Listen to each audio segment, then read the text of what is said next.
Shalom, vamos a hablar acerca de uno de los mandamientos más olvidados por la humanidad y es el cuarto mandamiento. ¿Pero por qué la humanidad olvidó este mandamiento? Por causa de las religiones. La religión occidental no tiene nada que ver con la fe original porque la religión occidental va en contra de los mandamientos de nuestro Creador porque así lo dispuso la Santa Madre Iglesia. Pero si vamos a revisar las escrituras, aquella palabra que fue escrita por aquellos hombres inspirados por el Espíritu de Dios, nos vamos a dar cuenta de que son cosas totalmente diferentes. Éxodo capítulo 20, versos 8 al 11. Acuérdate del día de reposo para santificarlo, dice nuestro Padre. 6 días trabajarás y harás toda tu obra, mas el séptimo día es reposo para Yahweh tu Elohim. No hagas en él obra alguna, es decir, no trabajes. ¿Quiénes? Tú, ni tu hijo, ni tu hija, ni tu siervo, ni tu criada, ni tu bestia. Es decir, nuestro Padre no solamente nos está pidiendo que no trabajemos nosotros, sino que también nuestros hijos no deben trabajar y tampoco debemos poner a trabajar a nadie, ni tu criada, ni tu bestia, ni tu extranjero que está dentro de tus puertas. ¿Por qué? Porque en 6 días hizo Yahweh los cielos y la tierra, el mar y todas las cosas que en ellos hay, y reposó en el séptimo día. Por tanto, Yahweh bendijo el día séptimo y lo santificó. Muchas personas van a decir, Bueno, pero eso fue en el pasado porque es que las cosas han cambiado totalmente. sí, pero pregúntese usted, ¿quién cambió esas cosas? ¿El Padre Todopoderoso, quien dijo, yo soy el mismo ayer, hoy y siempre? ¿O el hombre que quiere cambiar las cosas a su acomodo por cuestiones de dinero? Si nos detenemos a mirar, Yahweh nos da la razón de por qué debemos guardar y santificar su día, y es que el Creador de los cielos y de la tierra está hablando del libro de Génesis en el capítulo 2, en el verso 2 al 3, que dice, y acabó Elohim en el día séptimo la obra que hizo, y reposó el día séptimo de toda la obra que hizo, y bendijo Elohim al día séptimo y lo santificó, porque en él reposó de toda la obra que había hecho en la creación. Una de las cosas de por qué las personas se preguntan, ¿Y por qué hay tanta maldad? pues sencillamente es porque las personas no obedecen a su creador. Aún así, la hipocresía está a flor de piel, ahí en sus labios, en su boca. Dios te bendiga, Dios es grande, Dios es poderoso, Dios es bueno, Dios esto, Dios aquello. Tal y como dijo el Mesías, ustedes de labios me honran, pero su corazón está a kilómetros de mí. Y así es, porque de nada sirve decirle a Dios que está en los cielos, que mira para abajo, que es mi Dios, cuando realmente yo estoy siguiendo son dogmas humanos. Gente corrupta en sus doctrinas, gente que solamente predica la palabra utilizando la Biblia para hacer riqueza con ella, para seguir manipulando a las personas y se preocupan de que los niños sean bautizados para que ellos no se salgan de la fe desde que sean pequeños y así esto se transmite de generación en generación, haciendo de nuestras generaciones generaciones anatemas o malditas. Como acabamos de leer, este mandamiento del Creador lo instituyó desde antes de cualquier tipo de religión, pero lamentablemente el hombre se olvidó de su Creador y de adorarlo en el día séptimo tal y como Él lo estableció desde el principio. Cualquier persona que se refiera al Dios y Padre Todopoderoso, entonces está hablando del Padre del Mesías, es decir, se está refiriendo al Dios de Israel, y a Él no se le adora ni el domingo, ni el martes, ni el lunes, sino el día que Él estableció para su gloria, estableciendo la señal del pacto entre Él y nosotros. Éxodo capítulo 31, versos 13 al 17. Tú hablarás a los hijos de Israel diciendo, en verdad vosotros guardaréis mis días de reposo, porque es señal entre mí y vosotros por vuestras generaciones, para que sepáis que yo soy Yahweh que os santifico. Así que en este día no solamente nuestro Padre nos bendice, sino también nos santifica, y resulta que la Escritura dice que sin santidad nadie verá al Señor. Así que guardaréis el día de reposo porque santo es a vosotros. El que lo profanare de cierto morirá. ¿Qué significa profanar? Hacer lo que el Padre prohibió hacer en su día, como encender fuego, llevar trasteos, o sea, meter y sacar carga, ya lo vamos a ver más adelante, preparar alimentos, cocinar. En ese día el Padre nos prohibió trabajar, es decir, hay muchas cosas que están establecidas en la Escritura que no es de las religiones porque nuestro Padre ya las estableció precisamente para que nosotros no profanaremos su día de reposo, es decir, su día santo, y también para que Él nos bendiga y nos santifique no solamente a nosotros, sino también a nuestros hijos, sino también a las personas que trabajan para nosotros. Seguimos con el mandamiento, porque cualquiera que hiciere obra alguna en él, aquella persona será cortada del medio de su pueblo. Usted recuerda la frase que el Mesías dijo, muchos son los llamados y pocos los escogidos. Pues así es, el 90% de la humanidad se rige por la religión y no por la palabra de nuestro Creador. El 90% de las personas se rigen por dogmas humanos, por interpretaciones humanas que están contaminadas, están leudadas, y resulta que la palabra de nuestro Padre es el camino, la verdad y la vida. Es esa misma palabra que se hizo carne y que vino a decirnos a nosotros: Él es la luz. Dijo: yo soy la luz, yo soy el pan de vida. Cualquiera que bebiere el agua que yo le daré nunca más tendrá sed. Pero las personas no han querido entender. Seguimos con el mandamiento. Dice: 6 días se trabajará, mas el día séptimo es día de reposo, consagrado a Yahweh. Cualquiera que trabaje en el día de reposo ciertamente morirá. Por eso en 1 de Juan capítulo 3 verso 4 dice que el pecado es la transgresión de la ley. Romper, violar, profanar la ley de nuestro Padre Celestial es una grave falta de lealtad y de amor hacia nuestro Creador, y eso se paga con la muerte. Por eso la paga del pecado es la muerte. Verso 16 dice: guardarán pues el día de reposo los hijos de Israel, celebrándolo por sus generaciones, por pacto perpetuo, señales para siempre entre mí y los hijos de Israel, porque en 6 días hizo Yahweh los cielos y la tierra, y en el séptimo día cesó y reposó. Es decir, nuestro Padre nos dio gran ejemplo y nosotros como sus hijos seguimos el ejemplo de nuestro Padre. Por esa razón Yeshua dijo que antes de que Él viniera habían ladrones y salteadores, y después de Él no ha sido diferente. Por eso el Mesías nos advirtió: guardaos de los falsos maestros que vienen a vosotros con vestidos de ovejas, pero por dentro son lobos rapaces. Por sus frutos los conoceréis. ¿Y a qué frutos se estaba refiriendo Él? Pues a los frutos de obediencia. Muchos líderes religiosos aborrecen la ley de nuestro Padre Celestial. Ellos se justifican en la gracia y dicen: salvos por gracia. Pero resulta que nuestro Padre nos llamó fue al arrepentimiento. Si yo no tengo el espíritu de Elohim, voy a andar en las obras de la carne y es imposible agradarle a Él. Entonces, para aquellas personas que aún están fijas en su posición, les voy a recordar: Yahweh estableció una misma ley tanto para el natural como para el extranjero, pero muchos creen que este mandamiento es exclusivamente para judíos y que no sienten la necesidad de guardarlo. Este pensamiento se debe a la mentira más grande que se han tragado los fieles del cristianismo y el catolicismo. Pues aún en el Nuevo Testamento hay testimonio de que el Mesías guardaba el día del Shabbat como era su costumbre, enseñando en los días de reposo. Lucas capítulo 4 verso 16. Vino a Nazaret, donde se había criado, y en el día de reposo, o Shabbat, leamos bien, entró en la sinagoga conforme a su costumbre y se levantó a leer. Aquí Yeshua HaMashiach está dando testimonio y ejemplo del día correcto de adoración.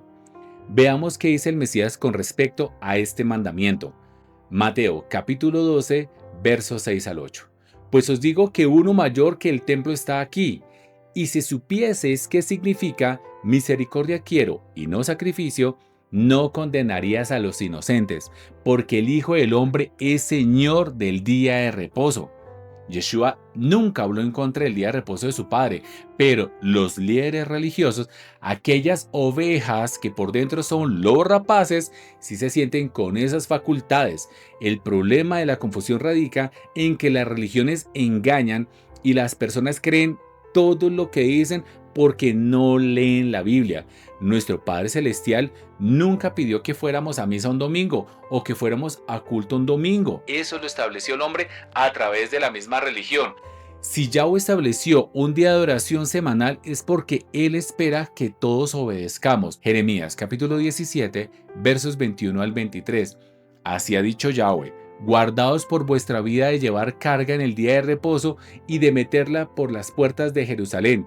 Ni saquéis carga de vuestras casas en el día de reposo, ni hagáis trabajo alguno, sino santificad el día de reposo como mandé a vuestros padres. Pero ellos no oyeron, ni inclinaron su oído, sino endurecieron su cerviz para no oír ni recibir corrección. ¿Ustedes recuerdan cuando el Mesías hizo un azote de cuerdas y volcó las mesas? Es probable que el Mesías Yeshua lo haya hecho en un día de reposo porque les recordó esta frase: mi casa será llamada casa de oración, y ellos estaban profanando probablemente ese día santo comprando y vendiendo.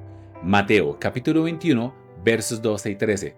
Y entró Yeshua en el templo de Elohim y echó fuera a todos los que vendían y compraban en el templo, y volcó las mesas de los cambistas y las sillas de los que vendían palomas, y les dijo: escrito está, mi casa, casa de oración será llamada, mas vosotros la habéis hecho cueva de ladrones. Pero miremos a qué se refería el Mesías cuando les dijo, escrito está, y descubriremos que el día de reposo tiene una promesa de bendición. Isaías capítulo 56, versos 6 al 8. Y a los hijos de los extranjeros que sigan a Yahweh para servirle y que amen el nombre de Yahweh para ser sus siervos, a todos los que guarden el día de reposo para no profanarlo y abracen mi pacto, yo los llevaré a mi santo monte y los recrearé en mi casa de oración. Sus holocaustos y sus sacrificios serán aceptos sobre mi altar. Y aquí está la frase con la que reprende a los prófanos el Mesías Yeshua, porque mi casa será llamada casa de oración para todos los pueblos. Ya uno recuerda que no solo debemos guardarlo, es decir, no solamente no debemos trabajar en su deuda, sino también no debemos profanarlo, como trasteando en seres o haciendo mudanzas en ese día, comprando o vendiendo, cocinando, encendiendo fuego, porque es un día muy sagrado. Así dijo Yahweh, guardad derecho y haced justicia, porque cercana está mi salvación para venir y mi justicia para manifestarse. Bienaventurado el hombre que hace esto y el hijo de hombre que lo abraza, que guarda el día de reposo para no profanarlo y que guarda su mano de hacer todo mal. Yahweh promete dar la heredad que le dará Jacob en aquel día a aquellos que cuiden de su día santo. Isaías capítulo 58 versos 13 y 14. Si retrajeres del día de reposo tu pie de hacer tu voluntad en mi día santo y lo llamares delicia, santo, glorioso de Yahweh, y lo venerares, es decir, lo respetares, no andando en tus propios caminos, es decir, no haciendo tu voluntad, ni buscando tu voluntad, ni hablando tus propias palabras, entonces te deleitarás en Yahweh y yo te haré subir sobre las alturas de la tierra y te daré a comer la heredad de Jacob tu padre, porque la boca de Yahweh lo ha hablado. Y así como Yahweh nos promete dar una recompensa gloriosa, Él también hace un juramento para aquellos rebeldes y desobedientes que les gusta ser contenciosos y no quieren obedecer a la verdad. Salmo 95, versos 6 al 11. Venid, adoremos y postrémonos, arrodillémonos delante de Yahweh nuestro Hacedor, porque Él es nuestro Elohim, nuestro Dios, nosotros el pueblo de su prado y ovejas de su mano. Si oyeres hoy su voz, no endurezcáis vuestro corazón como en Meribá, como en el día de Masá, en el desierto, donde me tentaron vuestros padres, me probaron y vieron mis obras. 40 años estuve disgustado con la nación y dije, pueblos que divagan de corazón y no han conocido mis caminos. Por tanto, juré en mi furor que no entrarían en mi reposo. Las personas de hoy en día separan el Antiguo Testamento del Nuevo debido a las malas interpretaciones que les han vendido con la misma Biblia, es decir, con la misma escritura, y también por causa de los falsos maestros que usan las artimañas del error para confundir a las personas, haciéndoles creer que es el domingo y que el Nuevo Testamento está reemplazando el Antiguo.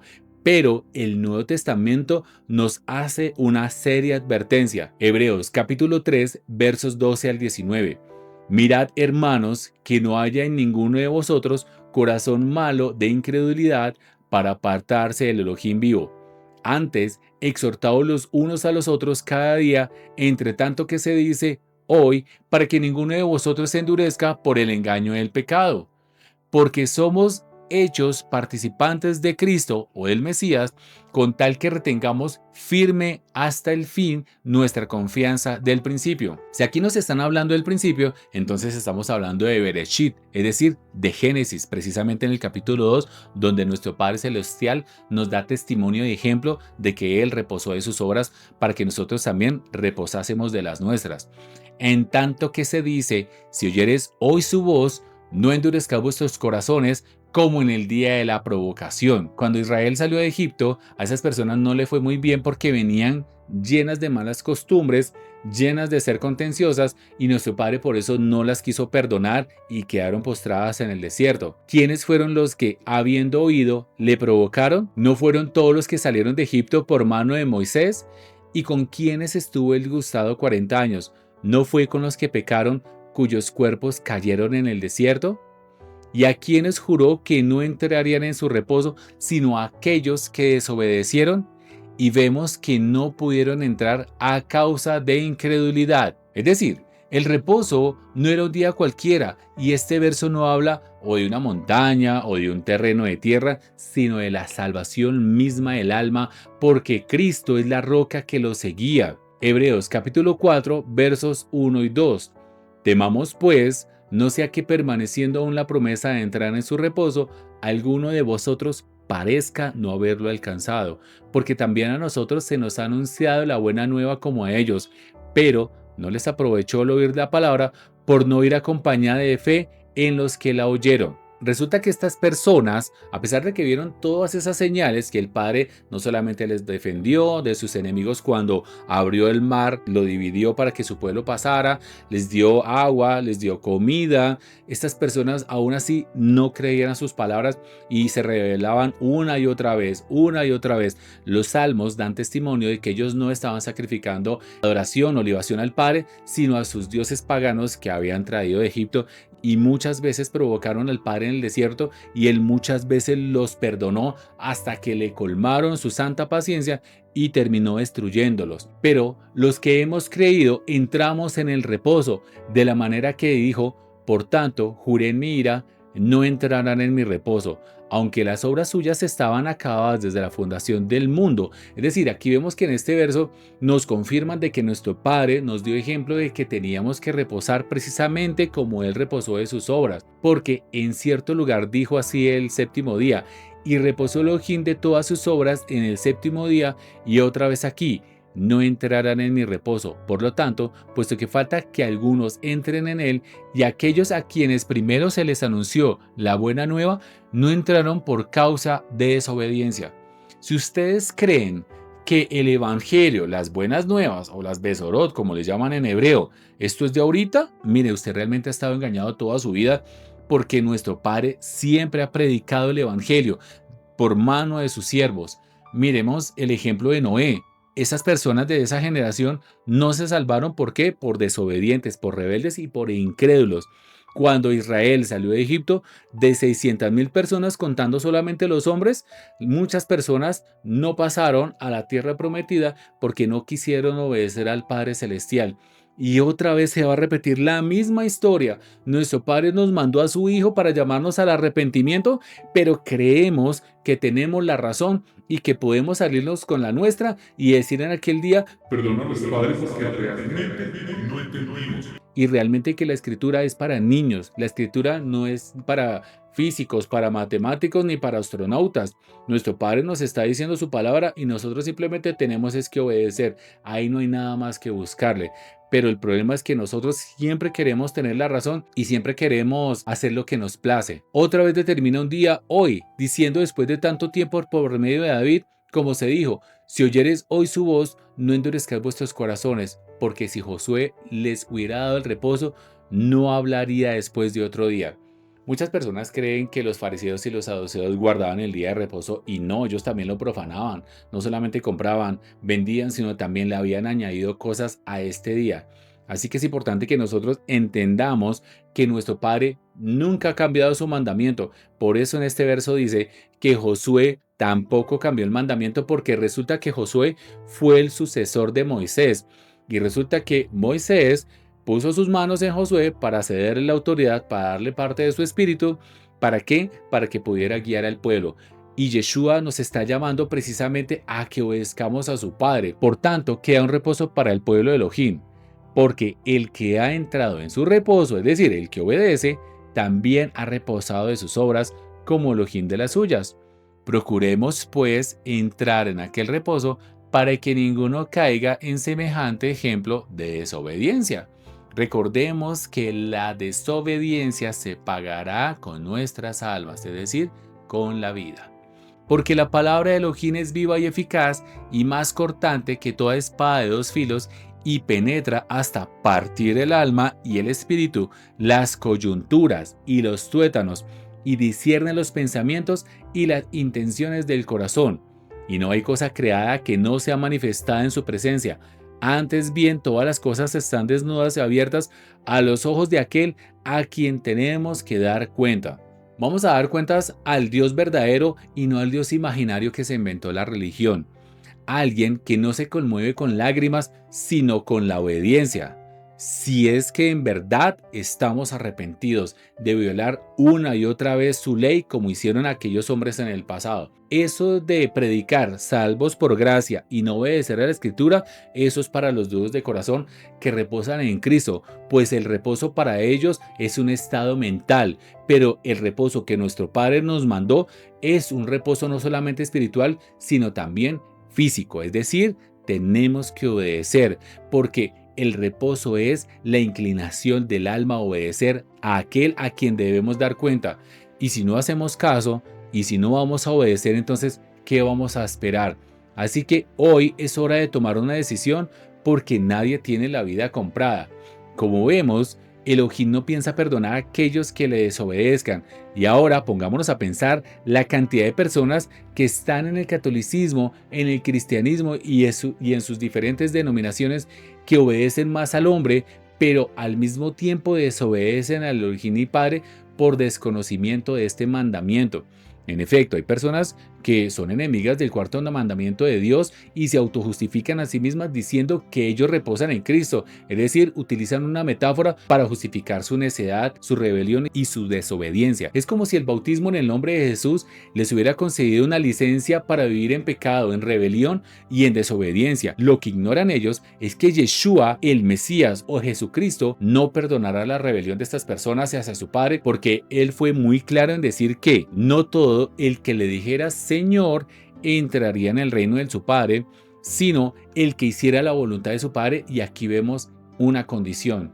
Y en esta voluntad nuestro Padre Celestial quiere ser glorificado, que nosotros le demostremos temor, respeto, honra, exaltación, porque debemos entender que no es un lunes, que no es un martes, que no es un domingo, que no es un día cualquiera, es el día que Él estableció para su gloria. Si nos rehusamos a creer en sus palabras, entonces no habrá nada que hacer, pues hemos sellado nuestro destino por haber transgredido o violado su ley, la ley de nuestro Padre Celestial, de la cual el Mesías dijo que no había venido a anular. El Mesías Yeshua guardó el Shabbat, pero también desafió las interpretaciones farisaicas y legalistas de la ley que los líderes religiosos habían inventado, mostrando que la misericordia y hacer el bien están por encima de la regla ritual. Obviamente, nunca incitó al pueblo a profanarlo, porque cuando él utiliza la frase escrito está, se está refiriendo a la Torá y a los profetas. Aquí tenemos otro testigo, y el texto afirma que Yeshua es el Señor del día de reposo y que no se está refiriendo a un estado mental de relajación donde el creyente debe andar por ahí dándose las de santurrón o buena gente. El texto está hablando del cuarto mandamiento y jamás de un domingo instituido por una falsa religión. Marcos capítulo 2 versos 27 y 28. También les dijo, el día de reposo fue hecho por causa del hombre y no el hombre por causa del día de reposo.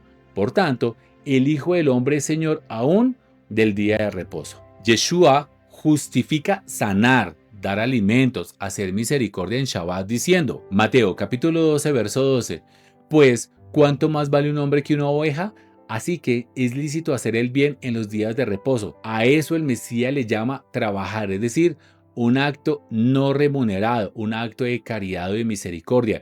Él nunca dio otro entendimiento, pero los falsos pastores piensan que el Mesías está diciendo que debemos profanar el día, llevándole la contraria al Padre Celestial del Mesías, quien es el Dios viviente, trabajando en su día santo. Desafortunadamente, muchos estudiosos religiosos se han especializado más en la mentira y desean colocar etiquetas al pacto de Elohim, llamándole la ley moral, un término que usted no encontrará en la Escritura, o la ley ceremonial, sin ningún temor hacia el Creador. Le llaman Dios mío, pero con sus prácticas lo niegan, pues hacen todo lo contrario a lo que ya ordenó a través de su siervo Moisés y de sus profetas.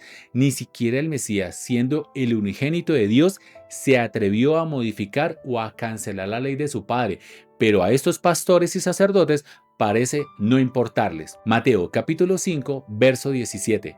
No penséis que he venido para abrogar la ley o los profetas. No he venido para abrogar, sino para cumplir. Porque de cierto os digo que hasta que pasen el cielo y la tierra, ni una jota ni una tilde pasarán de la ley hasta que todo se haya cumplido. Según las palabras del Hijo de Dios, la ley aún sigue vigente porque aún no han pasado ni los cielos ni la tierra. Mateo capítulo 5, verso 20. Porque os digo que si vuestra justicia no fuere mayor que la de los escribas y fariseos, no entraréis en el reino de los cielos. Y aquí vemos otra advertencia para todos nosotros. Y resulta que para esos días la religión ya venía haciendo estragos con los mandamientos de nuestro Padre, añadiéndole. Y tiempo después, ¿qué creen? Las cosas han venido empeorando con los líderes católicos y con los líderes cristianos que no quieren aceptar el mensaje del Mesías tal y como está escrito, sino que terminaron interpretando las escrituras a su conveniencia y colocando sus propias reglas por encima de los mandamientos del Padre Celestial. Por eso es que ustedes, cuando escuchan que los mandamientos de Dios son diferentes en la Biblia y en la religión que les enseñaron de niños, se fastidian y se molestan. Asimismo les pasa a los cristianos que no aceptan el día de reposo bíblico, sino el domingo que se inventó Roma a través del hombre, es decir, de aquel que representa el misterio de la iniquidad. Los discípulos, vemos aquí, se reunían los Shabbat o Shabbatón, que son los días de fiesta, y aunque terminaba el día de reposo, ellos seguían hablando de las escrituras, extendiéndose hasta la medianoche, incluso hasta la madrugada, y no precisamente hablaban de las cartas de Pablo, ellos hablaban de la Torá y de los profetas. Hechos capítulo 20, verso 7. El primer día de la semana, reunidos los discípulos para partir el pan, Pablo les enseñaba, habiendo de salir al día siguiente, y alargó el discurso hasta la medianoche. Y había muchas lámparas en el aposento alto donde estaban reunidos. En el griego nunca dice domingo, sino hace una aclaración de que estaba tan interesante el tema de la Torá y de los profetas que el discurso se extendió desde el Shabbat hasta el primer día de la semana. También se entiende que dice uno de los sábados. Veamos. Si nos confiamos de las traducciones, vamos a entender otra cosa, así que la explicación es sencilla. Prestemos atención. Cuando terminó el Shabbat al ocaso, es decir, el sábado a las 6 de la tarde, Pablo alargó su discurso hasta la medianoche. Eso de partir el pan no era la hostia, sino una hogaza de pan como pan leudado. Además, si miramos con detenimiento, la palabra para sábado es Shabbatón o reposo, según el Strong 4121. Pero veámosla un poco mejor. Bien, aquí dice que la palabra original es Shabbatov o Shabbatón, que quiere decir una palabra de origen hebreo. Oigamos bien, esto no es una tradición occidental, sino es conforme a lo que Dios mandó. Su definición es el Shabbat o día de reposo semanal de distracciones seculares. También la observancia o institución en sí misma, por extensión, 7 noches. Es decir, el intervalo entre 2 Shabbat. De la misma manera, el plural en todas las aplicaciones indicadas arriba, día de reposo semanal. Los engañadores contradicen las escrituras y hacen pensar que Pablo hablaba un domingo en la mañana, así que para desmentir este mito debemos ver el siguiente verso donde el texto habla de muchas lámparas. Si hoy en día encender un bombillo es una falta de economía y de ahorro, prendiéndola en el día, que es solamente con un clic, cuánto más en Israel en ese entonces, que había que cuidar el aceite y que por sentido común solamente se encendía una lámpara en la noche. Aquí el texto dice, había muchas lámparas en el aposento alto donde estaban reunidos. Significa que era la noche y, como dije hace un momento, terminó el Shabbat al ocaso, es decir, lo que hoy se conoce como el sábado a las 6 de la tarde, y Pablo siguió hablando hasta la medianoche de ese mismo sábado, que para esa hora escrituralmente ya es el primer día de la semana, porque el calendario bíblico no es de 12 a 12, sino de tarde a tarde, tal y como está testificado en Génesis. Como vimos en este estudio, el domingo no existe en la Biblia, ya que el día original bíblico es el Shabbat, que nos identifica como sus hijos y como su pueblo. ¿Y usted se anima a glorificar al Dios y Padre en su día de Shabbat como un hijo obediente, tal y como nos enseñó nuestro Mesías? Shalom.